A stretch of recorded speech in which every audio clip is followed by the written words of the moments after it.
Hi, it's Donna, your homegrown gourmet, part of the Gourmet or Good Enough team with my sister Diane. I picked rhubarb from the garden today. It's mid-spring. I have quite a few stalks of rhubarb, and I have another video. You could check the link in the description to see how to store rhubarb.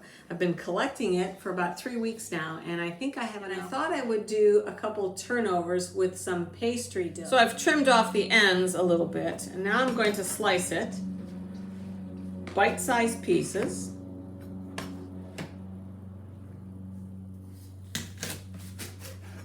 And I'm going to put them in my bowl, and we're going to add some sugar, and then we're going to saute it on top of the stove until they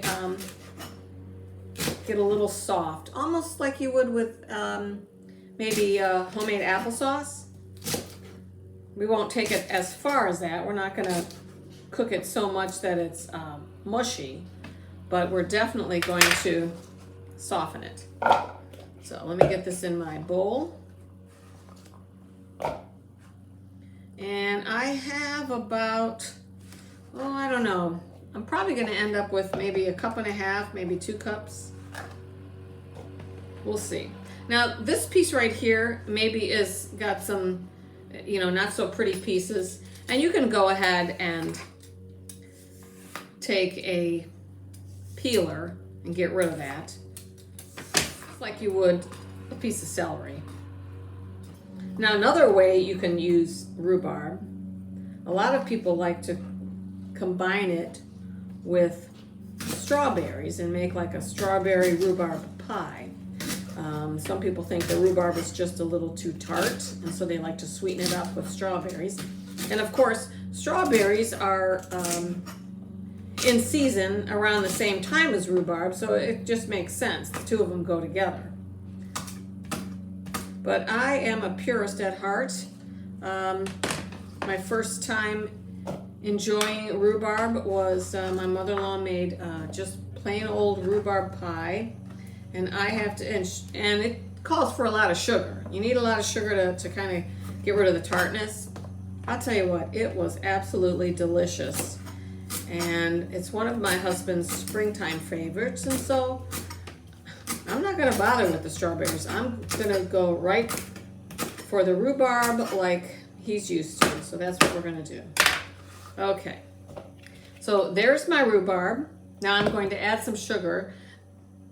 I have about 3/4 cup, and I'm going to start with about 1/2 cup first. Okay. And I'm going to add a little bit of salt, not too much, but salt really enhances flavor. And I think it's important no matter, and it really is important in baking.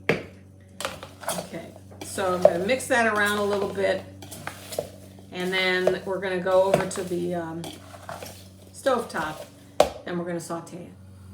Okay, so my rhubarb is on top of the stovetop. I have a medium-low flame, and I'm going to go ahead and cook that down a little bit until the sugar starts to melt and the juices come out of the rhubarb, and then I'll stir it up a little bit. In the meantime, I have my oven preheating to 400 degrees. And while that's happening, I'm going to go ahead and take out my pastry dough and roll it out. Now I'm going to open up my pastry. I had this in the refrigerator thawing out. I have a little bit of flour I can use. And we're just going to roll it out.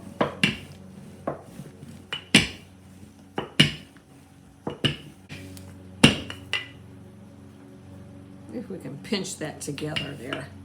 See if we can get that to stay together. I think so. See that? Nothing to worry about. Okay, I have a circle that is 4 inches in diameter. I'm going to cut some shapes. You can also do squares if you choose.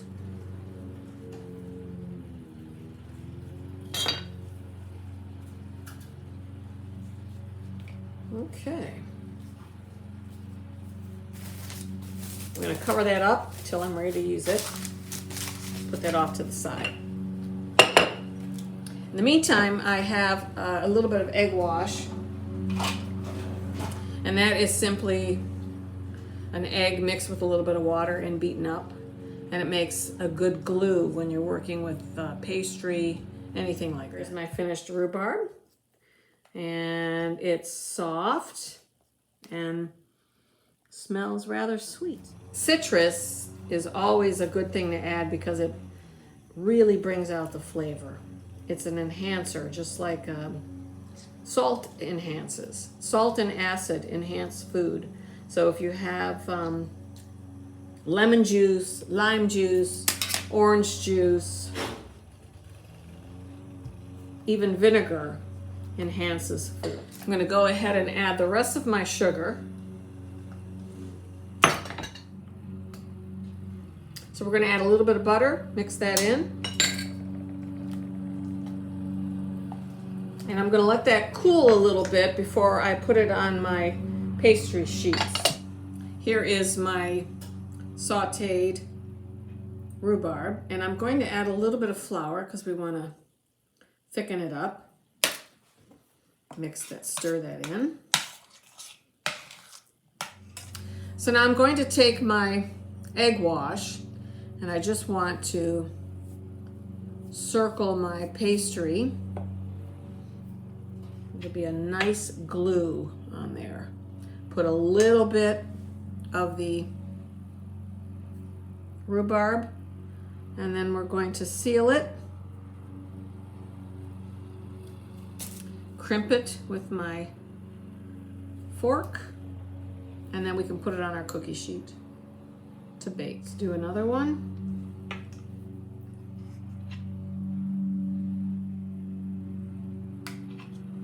A little bit of filling. A little egg wash all around.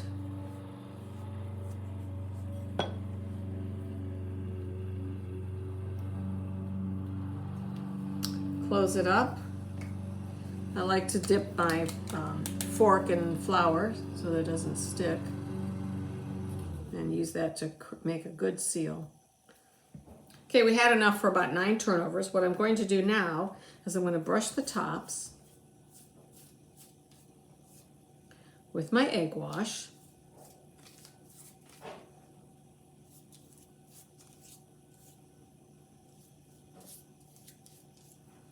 And then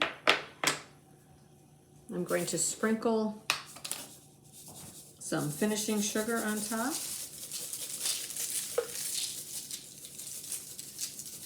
A few slivered almonds, just on some. The last thing I need to do is just cut a couple little slits to allow the steam to escape. I'm going to refrigerate this for about 15 minutes while my oven is preheating. Rhubarb is done. Let's take a look. Ah, so pretty. Look at that.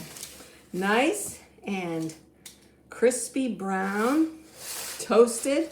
Look at those.